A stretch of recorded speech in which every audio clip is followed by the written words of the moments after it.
இப்ப ஒரு கேள்வி, இந்தியாவில் இருக்கிற மீத்தேன்கள்ல ஹைட்ரோ கார்பன்ல 25 விழுக்காடு இருக்கிற பூமி குஜராத்ங்கிறாங்க. ஏன் குஜராத்ல எடுக்கல? காவிரி படுகை போல கங்கை படுகையிலும் சமநிலத்தில சமதள நிலத்திலேயே அங்கேயும் ஹைட்ரோ கார்பன் மீத்தேன் இருக்குங்கிறாங்க. ஏன் அங்க எடுக்கல? அங்கேயே எடுக்கல. இவ்வளவு வளர்ச்சி தர திட்டம், அது ஏன் தமிழ்நாட்டு மட்டும் தமிழனை மட்டும் வளர்த்தெடுக்கிறதுக்கு இவ்வளவு துடிக்கிறீங்க?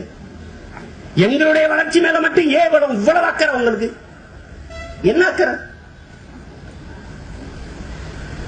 நுட்பமா விளங்கிக்கணும்.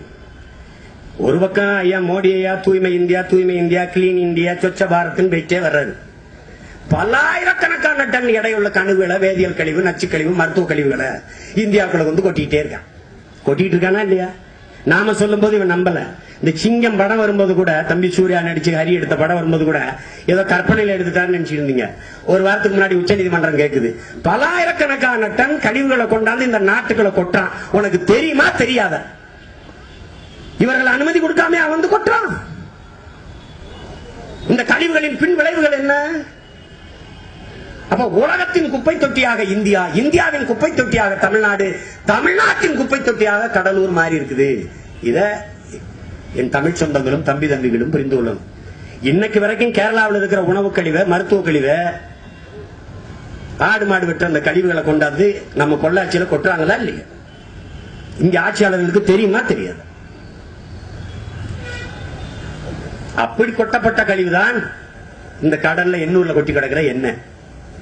நான் கேட்டேன், நானும் என் தம்பி சிவகுமார் எல்லாம் போனோம். என்ன எப்படிங்க என்ன கொட்டுச்சு? கப்பலும் மோதிருச்சு.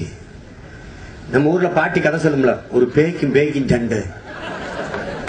கப்பலும் மோதிருச்சு. சரி, யாரு பார்த்தது தெரியல, சொன்னாங்க, கேட்டேன். என்ன இப்ப நான் என்ன கேட்கறது? பத்திரிகையாளர்கள்ட்ட என்ன கேட்டாங்க? இல்ல கப்பலும் மோதிருச்சான். யார் சொன்னது? சொன்னாங்க, கேட்டான்.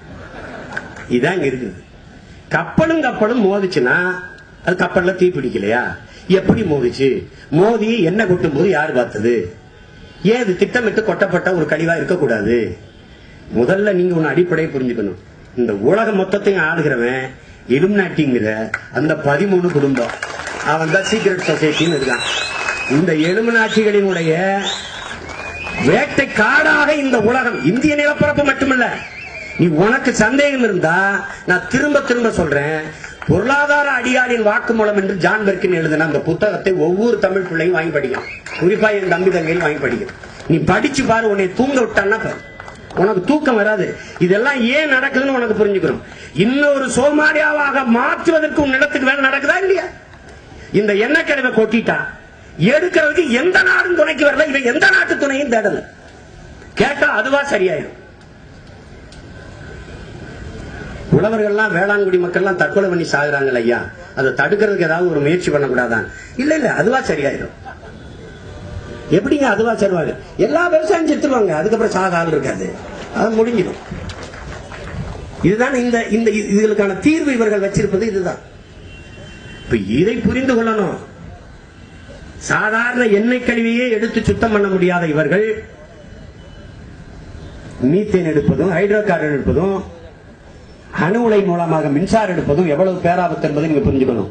அறிவியல் தொழில்நுட்பம் வளர்ந்த ஜப்பான் பதறி போய் நிக்கிறான். புவிசிமால வெடிச்சது, அந்த சுனாமில ஆழி பேரலையில வெடிச்ச அந்த அணு உலைக்கு என்ன செய்யணும்னு தெரியல. நமக்கு அணு உலை வித்தவன் யாரு? ரஷ்யா. 1986 வெடிக்குது. 88 பெருந்தகை ஐயா ராஜீவ் காந்தி ஒப்பந்தம் போடுறாரு. 2 ஆண்டுக்கு முன்னாடி வெடிக்குது. கோப்பர் செய்ய சொல்றான், இது ரஷ்ய தேசத்திற்கு மட்டுமல்ல உலகத்திற்கு ஏற்பட்ட பேரழிவு, பேரிழப்பு என்று ஒரு பெரிய இரும்பு வேலையை போட்டு பல லட்சம் ஆண்டுகளுக்கு இதன் பக்கத்தில் வராதேன்னு எழுதி வச்சுட்டு போயிடறாங்க. அந்த நாட்டில் அந்த அணு உலையை போய் ஒப்பந்தம் வாங்கிட்டு வந்து இங்க கூடங்குளத்தில் வைக்கிறாங்க. அருகில் இருக்கிற கேரளாவில் ஒரு அணு உலையை வைங்கன, அருகில் இருக்கிற கேரளாவில் ஒரு ஹைட்ரோ கார்பன் எடுக்க ஒரு குழாயை பதிங்கன, அருகில் இருக்கிற கேரளாவில் ஒரு மீத்தேன் எரிகாற்று எடுக்க ஒரு குழாயை பதிச்சு காட்டுகள். அங்கே சமூக விரோதி யாரும் இல்லையா? ஏன்? தகப்பன் இல்லாத வீடு இது, தலைவன் இல்லாத நாடு. அதனால தொடரும். நீங்களே பாருங்க, 20 நாளா போராடுறாங்க நெடுவாசல்ல. 20 நாளாக போராட்டம் நடக்குது. போராடுறவங்க யாரு?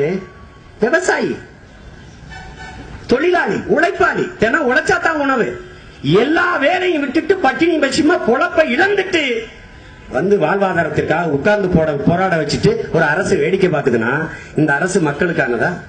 இதான் மாண்புமிக்க மக்களாட்சியா?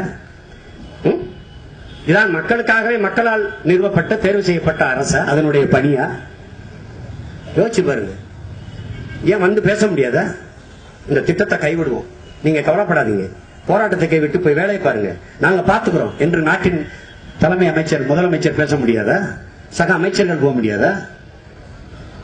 அப்ப மக்களின் உணர்வுக்கு மதிப்பளிக்காது, மக்களின் போராட்டத்திற்கு மதிப்பளிக்காத ஒரு அக்கறையற்ற அரசுகளை, அதிகாரத்தை நாம் தொடர்ச்சியாக நிறுவிக் கொண்டிருக்கிறோம் என்பதை புரிஞ்சுக்கணும். நீங்க மதிப்புமிக்க எதிர்க்கட்சி தலைவர் ஐயா, செயல் தலைவர், மற்றவங்க செயல்படாத தலைவர்கள்.